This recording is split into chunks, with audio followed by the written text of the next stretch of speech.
Ya, assalamualaikum warahmatullahi wabarakatuh. Kembali di materi teknopreneurship. Ya, pada pertemuan ketiga ini harapannya mahasiswa itu mampu memahami karakter dari seorang entrepreneurship. Nah, nanti kajiannya adalah tentang entrepreneur mindset dan motivasi komitmen untuk menjadi entrepreneur. Ya, langsung saja. Itu bahwa untuk menjadi seorang pengusaha, ya, entrepreneur, itu ya perlu mengetahui entrepreneur mindset, ya, bahwa eh, kesuksesan atau kegagalan dari seorang pengusaha itu karena dia tuh melakukan sebuah action. Jadi kalau dia tidak melakukan sebuah action, maka dia tidak akan melakukan atau tidak akan merasakan sukses atau gagal. Jadi intinya itu adalah di actionnya.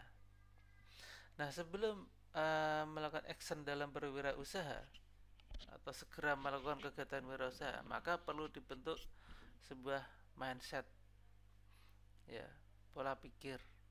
Karena ini semua adalah yang mendasari itu semua. Kalau tidak diperbaiki terlebih dahulu, maka nanti akan mengalami masalah apabila hasil akhir yang diharapkan tidak sesuai dengan harapan yang diinginkan, ya. Nah, di sini kewirausahaan itu merupakan ini kemampuan menciptakan sesuatu yang berbeda dengan yang sudah ada dan bernilai. Jadi yang namanya pola pikir atau mindset kewirausahaan di sini adalah kemampuan menciptakan sesuatu yang berbeda dengan yang sudah ada. Kemudian pola pikir kewirausahaan itu cara berpikir inovatif dalam menciptakan peluang dan bertindak untuk mewujudkan peluang tersebut. Dari dua hal ini maka kita bisa merangkum, ya. Yang pertama itu menciptakan sesuatu yang berbeda. Yang kedua adalah cara berpikir inovatif. Jadi dengan pola pikir inovatif tersebut, maka seorang pengusaha itu akan menciptakan sesuatu yang berbeda dengan yang sudah ada. Ya, apa aja? Mungkin macam-macam, ya. Contohnya mungkin tempat cucian motor dilengkapi dengan wifi, dilengkapi dengan kafe, ya, dilengkapi dengan kantin makanan kecil, minuman, dilengkapi dengan bacaan. Jadi bukan hanya sekedar membuka tempat cucian motor atau mobil. Tempat cucian motor atau mobil banyak sudah ada, tapi yang dilengkapi dengan berbagai macam eh, pemenuhan kebutuhan konsumen kayaknya masih belum banyak. Ya, mungkin wifi, bacaan-bacaan, ya, kantin kecil. Itu adalah contoh atau pola pikir seorang pengusaha ingin menciptakan sesuatu yang berbeda dengan yang sudah ada. Ini contoh, ya. Nah, di dalam teknopreneurial mindset ini juga dibahas tentang bagaimana kita eh, membuat aksi. Diawali dengan niat, ya. Kapan ya saya punya usaha sendiri? Jadi kalau sudah punya niat, ya, pikiran kita itu sudah membuat sebuah gambaran dan gambaran itu terasa nyata dan dekat sekali, maka itu akan lebih mudah dijalankan. Ya, jadi harus punya niat dulu. Jadi kalau dari awal mahasiswa itu tidak punya niat untuk berwirausaha, ya tidak sekonyong-konyong memiliki sebuah usaha. Jadi dari awal itu harus e, memiliki pemikiran bahwa dia nanti akan memiliki sebuah usaha sendiri. Kemudian tekad itu merupakan motivasi dari dalam, intrinsik itu dari dalam. Ya, tekadnya sangat kuat. Ini. Jadi setelah punya niat, kemudian bertekad untuk mewujudkan. Kemudian action di sini action atau aplikasi dari niat dan tekad adalah wajib. Jadi kalau sudah berniat sudah bertekad tetapi tidak dilakukan aksi, ya tidak akan terwujud sebuah usaha. Ya, dari action inilah Anda akan mengetahui bahwa dunia bisnis atau usaha itu tidak seperti yang Anda bayangkan. Ya, nanti akan ada banyak pengalaman. Pengalaman baik ya, suka maupun tidak suka. Dengan adanya action di lapangan, Anda akan disebut dengan pebisnis. Jadi kalau tanpa action kita belum disebut sebagai seorang pebisnis. Seorang pebisnis disebut dengan pebisnis karena telah terjun ke dunia usaha yang sebenarnya. Ya, meskipun kita memulainya dengan usaha kecil-kecilan, tapi karena itu sudah dimulai, ya, sudah disebut sebagai seorang pebisnis. Ya. Nah, bagaimana kita menjadi seorang pebisnis yang sukses? Ya, kita mengacu kepada orang yang sukses terlebih dahulu. Ya. Nah, filosofi sukses menurut B.J. Habibie, keberhasilan bukanlah milik orang yang pintar, tetapi milik mereka yang senantiasa berusaha. Ini filosofi sukses, dasar penjiwaan sukses. Ya. Jadi kalau kita merasa tidak pintar, ya tidak apa-apa. Di dalam bisnis memang ada banyak aspek yang meliputinya, sehingga kita tetap harus percaya diri meskipun merasa kurang pintar secara akademik. Ya. Jangan pernah berhenti mengejar yang kamu impikan, meski apa yang didamba belum ada di depan mata. Ya, ini sekolah, proses perkuliahan ini adalah merupakan suatu proses untuk mengejar sebuah cita-cita. Mengejar cita-cita itu jauh, ya, jauh di depan. Akan tetapi ini adalah sebuah proses yang memang harus dilalui, sehingga kita jangan menyerah begitu saja karena cita-citanya masih jauh. Ya nggak apa-apa, kita lalui saja prosesnya. Jadilah pribadi yang selalu siap menjalani setiap tantangan yang datang. Ya. Jadi hidup itu tidak datar-datar saja, tentunya ada tantangan-tantangan, ada halangan-halangan, ada masalah-masalah yang setiap masalah itu akan meningkatkan kualitas diri kita. Ya, harus dihadapi dan diselesaikan permasalahannya. Kemudian meraih masa depan yang cerah tidak akan didapat dengan mudah, namun dengan pengorbanan. Ya. Tidak ada hidup ini dilalui dengan mudah. Setiap orang punya masalahnya masing-masing. Ya, setiap orang memiliki pengorbanan masing-masing. Apabila kamu sudah memutuskan menekuni suatu bidang, jadilah orang yang konsisten. Ya, bidang apa? Bidang IT. Ya, konsisten menekuni bidang IT. Konsisten berprofesi dalam bidang IT, meskipun ada banyak hal yang bisa dikerjakan. Akan tetapi kemanfaatan diri kita bagi masyarakat adalah sesuai dengan keahlian kita. Ya, apa yang melekat pada diri kita, ya diberikan anugerah Allah Subhanahu wa taala sebagai seorang ahli, dan keahlian yang kita miliki itu kita manfaatkan bagi masyarakat sekitar lingkungan kita. Kemudian bertekadlah untuk menjadi pribadi yang berguna bagi lingkungan sekitar. Ya, semakin berguna bagi lingkungan, maka akan semakin menunjang keberhasilan bisnis. Semakin bermanfaat seseorang, maka dia akan banyak dimanfaatkan orang lain, terutama untuk keperluan bisnisnya. Nah, motivasi dan komitmen untuk menjadi entrepreneur, ya. Jadi dari awal komitmen itu bisa ditanamkan dari sekarang sejak masih mahasiswa, karena juga banyak mahasiswa yang sudah memiliki penghasilan sendiri.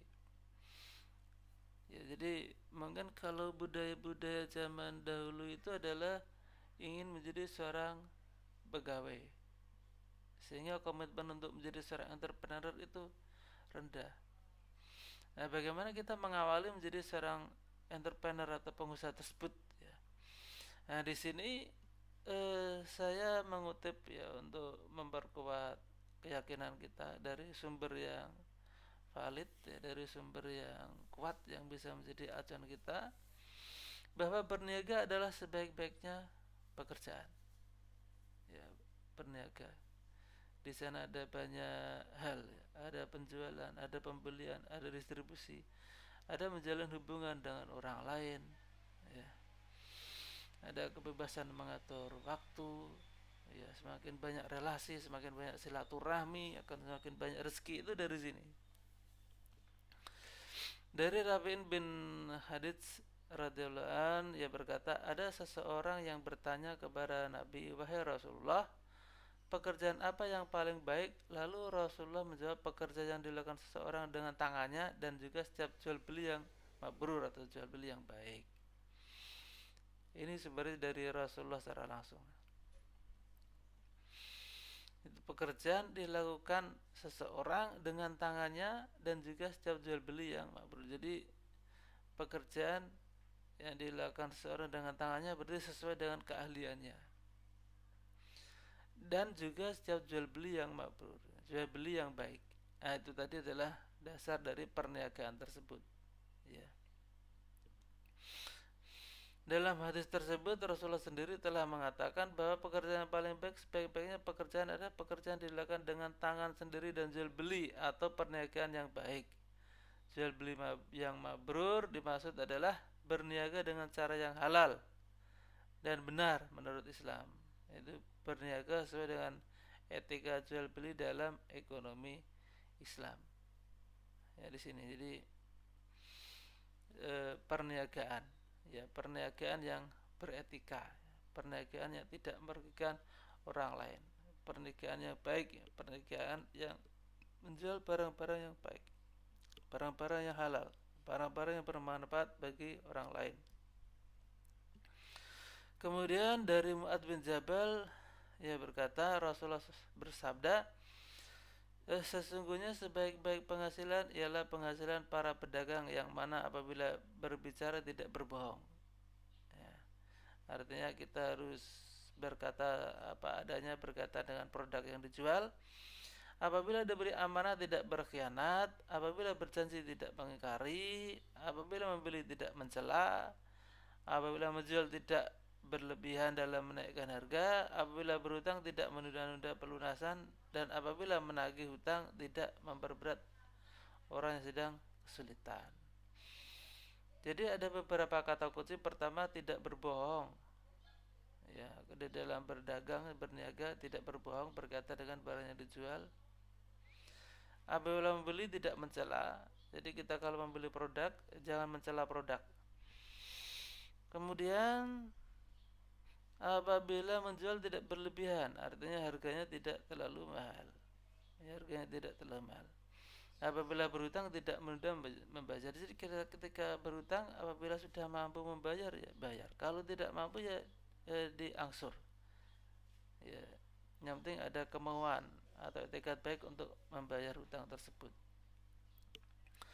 Kemudian motivasi dan komitmen untuk menjadi seorang entrepreneur, menjalin dan menjaga silaturahmi. Kalau pertama tadi adalah kata kuncinya berniaga adalah sebaik-baik pekerjaan tadi, ya. Berniaga adalah sebaik-baik pekerjaan.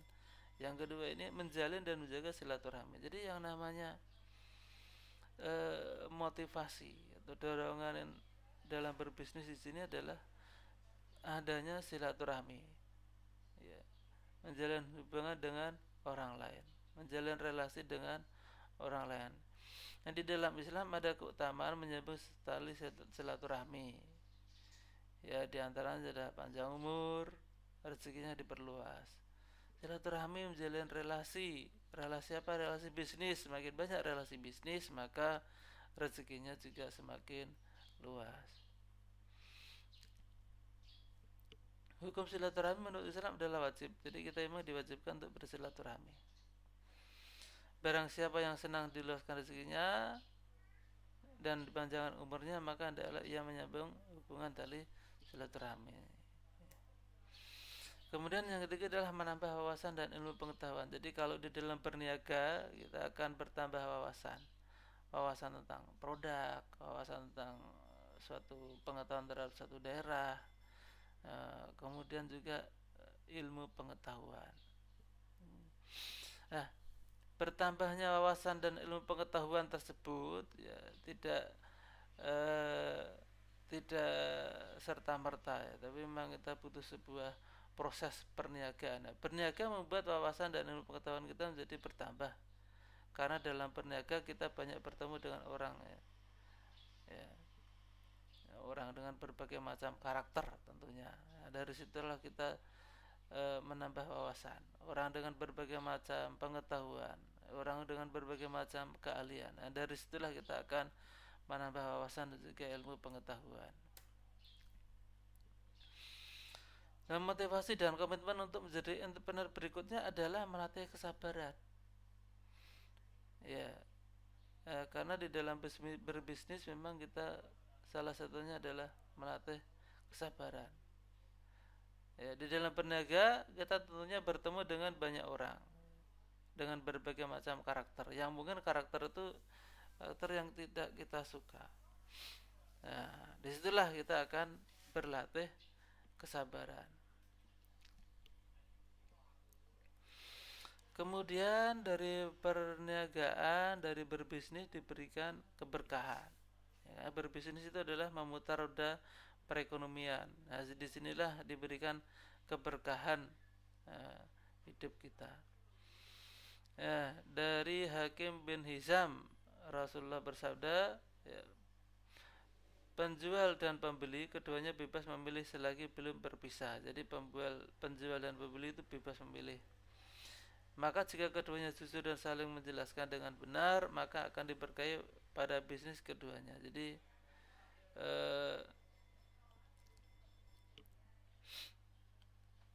keberkahan tersebut ya di sini diceritakan antara penjual dan pembeli diberikan kebebasan bercerita, mendeskripsikan produknya dengan benar. Ya. Namun jika menyembunyikannya, maka terhapuslah keberkahan jual beli tersebut. Ya. Ya, maka kita minta ampun kepada Allah, minta maaf kepada konsumen apabila memang di dalam produk yang kita jual tersebut ada kekurangan. Nah, kita belajar mulai dari sekarang supaya perniagaan kita lebih berkah, maka kita harus menceritakan kepada konsumen sesungguhnya tentang produk yang kita jual. Nah, maksud dari hadis tersebut adalah orang yang berjual beli dengan jujur dan sesuai syarat Islam, maka keduanya baik pedagang maupun pembeli akan memperoleh keberkahan. Motivasi berikutnya adalah meningkatkan perekonomian. Kita mengalami di zaman Covid saat ini bagaimana ada pembatasan sosial berskala besar, bagaimana negara-negara di luar sana melakukan lockdown, perekonomiannya mati, ya, perekonomiannya mati. Nah, kenapa? Karena memang tidak ada perniagaan. Nah, di sini orang yang berniaga cenderung mendapatkan penghasilan yang lebih dibandingkan dengan orang-orang yang bekerja selain berniaga. Karena di dalam berniaga terdapat banyak keuntungan yang bisa didapat. Namun dalam memperoleh keuntungan-keuntungan tersebut haruslah tetap dalam jalan yang benar dan cara yang baik. Ya, perniagaan menjalankan roda perekonomian, bukan hanya perekonomian rumah tangga, tetapi juga perekonomian secara nasional. Ya, kita semua sudah mengalami di era Covid ini. Kemudian berniaga adalah pekerjaan yang halal. Jadi kita semakin termotivasi, ya. Ternyata perniagaan adalah pekerjaan yang halal. Sebagaimana dalam Quran surat Al-Baqarah ayat 275 yang artinya orang-orang yang memakan riba tidak dapat berdiri melainkan seperti berdirinya orang yang kemasukan setan. Yang demikian itu karena mereka berkata bahwa jual beli sama dengan riba. Jadi kita tidak boleh mengatakan jual beli sama dengan riba, tidak boleh mengatakan riba sama dengan jual beli. Padahal Allah telah menghalalkan jual beli dan mengharamkan riba. Jadi perbedaan antara jual beli dan riba itu adalah kalau berjual beli itu ada barang yang dibeli, ya, ada barangnya, bukan hanya uang dengan uang. Barang siapa mendapatkan peringatan dari Tuhannya lalu ia berhenti, maka apa yang telah diperolehnya dahulu menjadi miliknya dan urusannya terserah kepada Allah. Jadi kalau kita bertobat dari apa yang kita lakukan berkaitan dengan transaksi riba di masa lalu, Nah, di sini maka apa yang telah diperolehnya dahulu menjadi miliknya. Ya, kita bertobat kepada Allah apabila memang sebelumnya pernah mengalami atau menjalankan bisnis riba. Dalam ayat tersebut dapat diketahui bahwa sesungguhnya segala bentuk jual beli dalam Islam diperbolehkan, namun menjadi tidak diperbolehkan apabila di dalam jual beli mengandung unsur riba. Ya, menjadi ladang pahala. Jadi berniaga itu tidak hanya mendapatkan manfaat di dunia, tapi juga mendapatkan manfaat di akhirat. Ya, mendapatkan banyak pahala. Nah, itu adalah materi tentang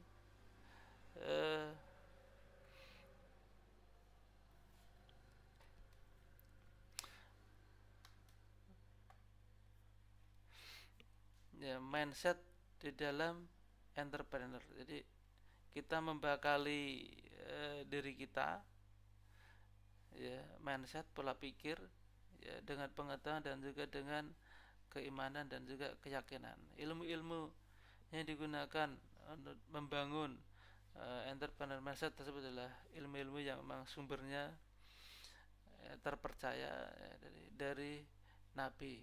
Ya, demikian, semoga ini menjadikan pengetahuan yang bisa meningkatkan motivasi kita untuk menjalankan bisnis dengan baik. Terima kasih. Wassalamualaikum warahmatullahi wabarakatuh.